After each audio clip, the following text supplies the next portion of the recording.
Hello ভিয়ান, আজকে একটা important বিষয় ডিসকাস করার ইচ্ছা হওয়ার, যেটা হলো গিয়া ডক্টর হিমন্ত বিশ্ব শর্মা কইছেন যে 2027 রিক্রুটমেন্টের প্রসেস শুরু হইব।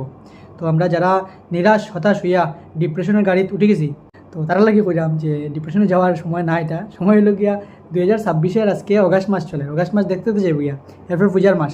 তো পূজা তো মানে চোখ বন্ধ করবো, পূজাই শেষ।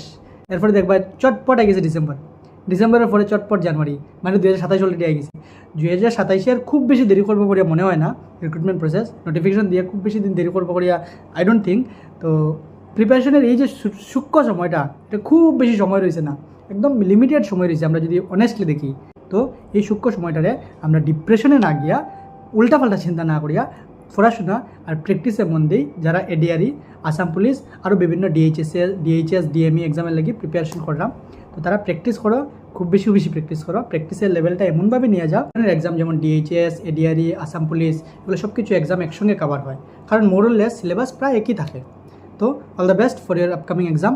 আর ডিপ্রেশনে যাওয়ার সময় একদম না, এটা প্র্যাকটিস করার সময়, নিজের সময়টাকে কাজে লাগাও।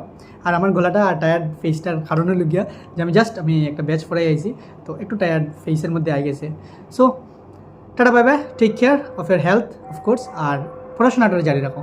টাটা।